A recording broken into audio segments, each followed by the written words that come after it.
디자인 유얼 게임. 농구인의 토탈 솔루션 스티즈와 함께 여러분의 게임을 디자인하세요. 네, 반갑습니다. 자, 오늘은 2023년 여름에 터진 오프시즌 굵직굵직한 트레이드를 다시 한번 정리를 해봤습니다. 자, 6월 23일, 그러니까 시즌이 끝나자마자 워싱턴과 피닉스, 그리고 워싱턴과 골든스테이트 워리어스가 빅딜을 각각 단행했습니다. 피닉스 선즈는 브래들리 빌과 아이지아 토드, 조던 구딘을 받는 대가로 워싱턴 위저즈의 크리스 폴, 랜드리 샤밋, 1라운드 픽 스왑 4장, 2라운드 픽 6장, 그리고 현금을 건네줬습니다. 브래들리 빌 같은 경우에는 이제 워싱턴 위저즈의 향후 계획과는 이제 배치되는 인물이었기 때문에 결국은 트레이드가 되고 말았고, 워싱턴 위저즈는 브래들리 빌을 내주는 대가로 크리스 폴과 랜드리 샤밋을 데리고 왔지만, 여기서 더 중요한 건 사실 1라운드 픽 스왑 4장과 2라운드 픽 6장이라고 볼 수가 있겠죠. 자, 이로써 워싱턴 위저즈의 프랜차이즈 스타로 뛰었던 브래들리 빌마저 팀을 떠나게 됐습니다. 크리스 폴 역시도 케빈 듀란트와 아주 짧은 동행을 한 채 결국 워싱턴으로 트레이드가 됐는데, 이 크리스 폴 입장에서는 미러키 벅스와 맞붙었던 NBA 파이널이 두고두고 아쉽지 않을까 생각이 듭니다. 자, 그리고 워싱턴 위저즈와 골든스테이트 워리어스가 또 한 번 트레이드를 실시합니다. 워싱턴 위저즈가 조던 풀, 라이언 롤린스, 패트릭 볼드윈 주니어, 그리고 2030년 1라운드 탑 20 모으픽, 2027년 2라운드 픽을 받는 조건으로 크리스 폴을 골든스테이트 워리어스에게 내줬습니다. 골든스테이트 워리어스 입장에서는 스테픈 커리의 뒤를 바칠 만한 베테랑 포인트 가드를 영입하는 동시에 악성 계약으로 치달을 가능성이 높은 조던 풀을 처리하면서 전력을 보강하고 또 동시에 팀 샐러리의 유동성을 더하고자 이번 트레이드를 단행을 했었죠. 크리스 폴과 스테프 커리의 만남만으로도 굉장히 많은 관심을 모았습니다. 두 선수 모두 다 NBA 역대 포인트 가드 탑5, 탑7을 논할 때 동시에 이름이 불리는 선수들이고, 또 크리스 폴은 우승에 목말라 있잖아요. 스테프 커리가 우승 반지 4개에 빛나는 반면 크리스 폴은 아직 무관의 제왕이기 때문에 크리스 폴이 골든스테이트 워리어스 유니폼을 입는다고 했을 때 굉장히 또 많은 반향을 불러일으켰습니다. 자, 그리고 9월 28일에 삼각 트레이드가 이루어졌습니다. 미러키 벅스가 데미안 릴라드를 받는 조건으로 포틀랜드는 드루 할러데이, 그리고 디안드레 에이튼, 투마니 카마라, 2029년 1라운드 픽 스왑을 거머쥐게 됐고요. 피닉스 선즈는 디안드레 에이튼을 포틀랜드로 내주는 대가로 유서프 너키치, 나시어 리틀, 키온 존슨, 그리고 미러키로부터 그레이슨 알렌을 받아왔습니다. 사실 릴라드 입장에서는 마이애미행을 고집했지만 마이애미와 딜이 제대로 이루어지지 않았고, 미러키는 굉장히 조용한 일처리를 통해서 포틀랜드 쪽에 접근했다고 하죠.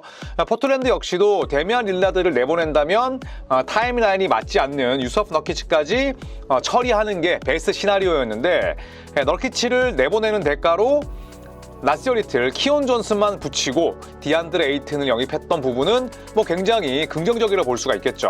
자, 그리고 드루 할러데이는 곧바로 트레이드를 하긴 했습니다만 2029년 1라운드 픽과 또 픽 스왑, 또 투마니 카마라 긁어볼 만한 복권이죠. 그래서 이 선수들 영입을 하면서 포틀랜드가 제법 장사를 잘했다라는 평가를 받았습니다. 개인적으로 이 삼각 트레이드에서 미러키 벅스는 승자라 볼 수가 있죠. 드루 할러데이보다는 당연히 릴라드가 수비력은 떨어지지만 급 자체가 높은 선수고, 포틀랜드 입장에서도 충분히 내실을 기하면서 또 실리를 취했다. 피닉스는 유서프 너키치를 어쨌든 떠안는 조건으로 조금 더 좋은 선수들을 데려올 수도 있지 않았을까라는 생각이 들었지만, 또 어차피 디안드레 에이튼은 마음이 떠난 상태였기 때문에 피닉스는 피닉스대로 또 만족할 만한 딜이 아니었을까 생각이 듭니다. 자, 그리고 5일 뒤에 결국 드루 할러데이가 보스턴으로 떠나게 됐습니다. 포틀랜드는 드루 할러데이에 대해서 좋은 평가를 내렸지만 이제 시간대가 안 맞잖아요.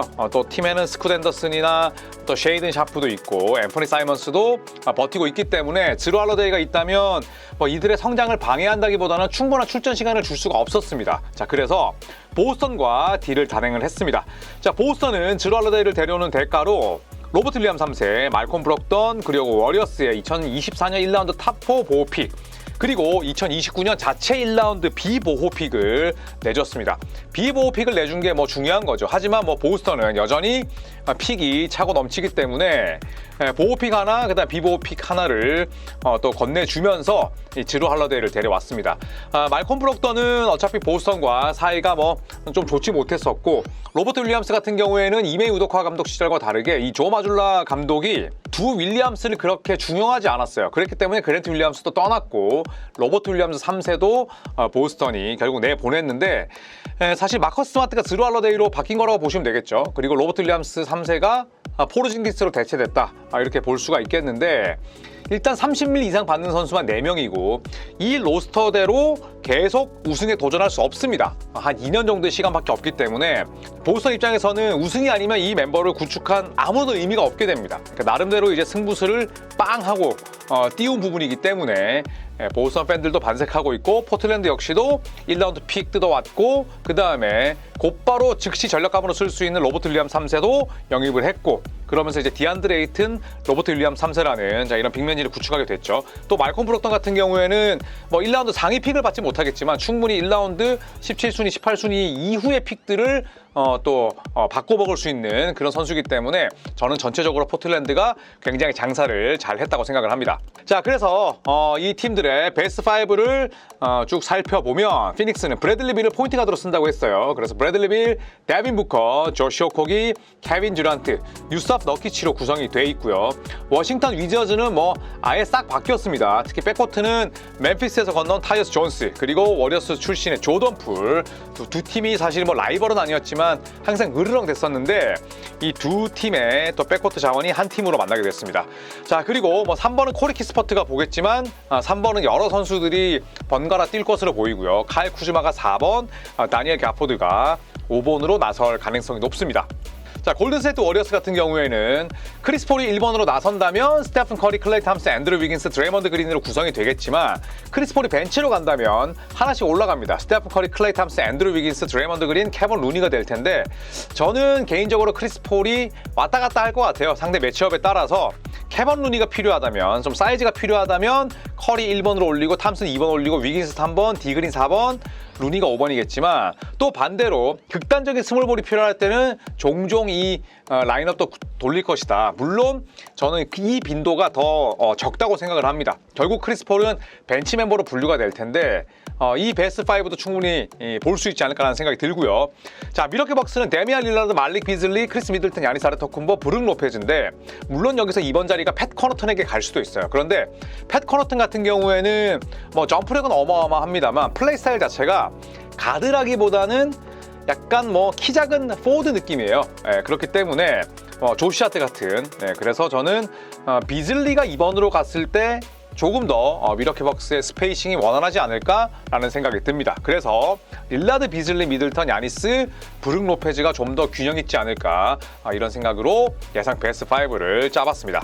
자, 그리고 포틀랜드는 아주 젊어졌습니다. 1번이 스콧 앤더슨, 2번이 앰퍼니 사이먼스, 3번이 쉐이든 샤프가 나오지 않을까 싶고요. 또 4번이 제라미 그랜트, 그리고 5번이 디안드레 에이튼입니다.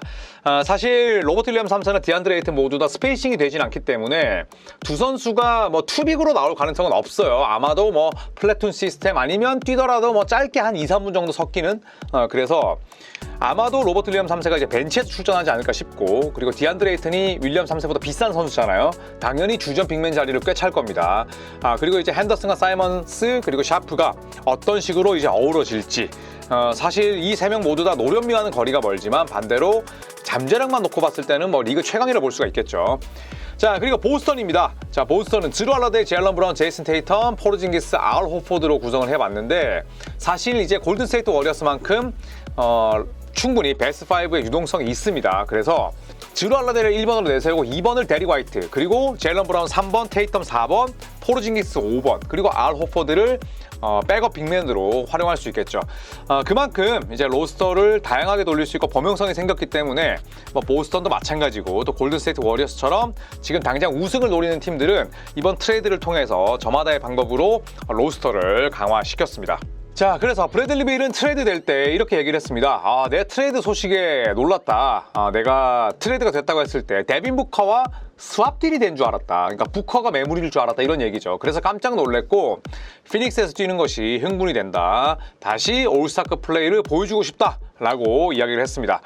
다음 시즌 브래들리 빌의 주요 포지션은 슈팅 가드가 아니라 포인트 가드로 분류가 될 텐데, 워낙 패싱 센스 좋은 선수고 또 워싱턴 시절과 다르게 본인이 득점에 대한 부담을 많이 내려놓을 수 있잖아요. 그래서 브래들리 빌의 변신도 기대가 됩니다. 자, 그리고 크리스 폴입니다. 크리스 폴은 나와 드래먼드 그린을 모두 상대해야 되는 팀들이 안타깝다. 이미 스테프 커리와는 많은 대화를 나눴고 또 워리어스를 도울 수 있게 돼서 기쁘다. 선발이든 벤치든 상관없다. 나는 팀의 승리를 위해서 뭐든지 할 수 있고, 실제로 나는 2008년 베이징 올림픽 때 주전이 아니라 벤치에서 출전을 한 바 있다. 이 당시에 이제 미국 대표팀은 금메달을 땄었고, 이때 벤치에서 출전했던 주요 선수가 크리스 폴과 드웨인 웨이드였거든요. 자, 그래서 스티브 커 감독이 종종 크리스 폴을 주전으로 쓰겠지만 이게 사실 영구적인 건 아닐 테고 주로 백업으로 식스맨으로 활용을 하지 않을까 싶습니다. 자, 그리고 조던 풀입니다. 골든 스테이트에서 좋은 시간을 보냈고 향후 커리어가 기대된다. 나는 지금 워싱턴 소속이고 카일 쿠즈마와 함께 팀을 도울 수 있다, 이런 얘기를 했었고요. 그리고 워싱턴에서는 더 많은 기회가 있을 것 같다라고 이야기를 했는데, 아무래도 이제 골든 스테이트에서는 시스템도 구축이 돼 있고 또 좀 한정된 역할을 맡을 수밖에 없었죠. 저는 그럼에도 불구하고 스티브 커 감독이 조던 풀에게는 굉장히 많은 기회를 줬다고 생각을 합니다.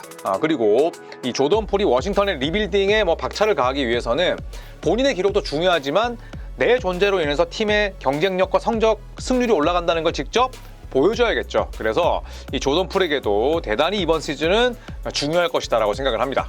자, 마지막입니다. 데미안 릴라드인데요. 자, 데미안 릴라드 트레이드 소식을 듣고 매우 흥분이 됐다. 리그 최고의 선수와 함께하는 건 재밌고 흥분되는 일 아니냐. 내가 우승을 얼마나 원하는지는 모두가 알 것이다. 그게 내가 미러키 유니폼을 입은 이유고 미러키 역시 나와 목표가 똑같다. 내가 여기서 드루 할러데이가 될 수는 없겠지만 나는 매 시즌 수비력이 발전했고 그리고 계속해서 경쟁할 것이다. 나는 절대 가만히 있지 않을 것이다. 이렇게 본인이 투지를 드러냈습니다. 자, 이래서 NBA 오프시즌은 참 재밌어요.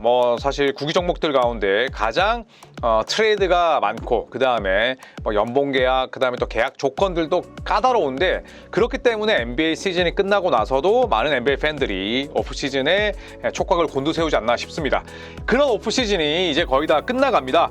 4일 뒤면 이제 골든스테이트 워리어스와 또 LA 레이커스가 맞붙는 프리시즌이 시작이 되고, 그리고 20일 뒤면 대망의 2023-24 시즌 NBA가 개막을 합니다.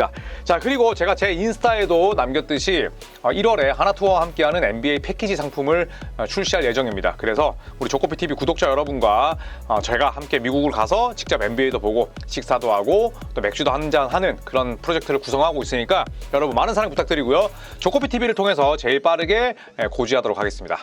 고맙습니다.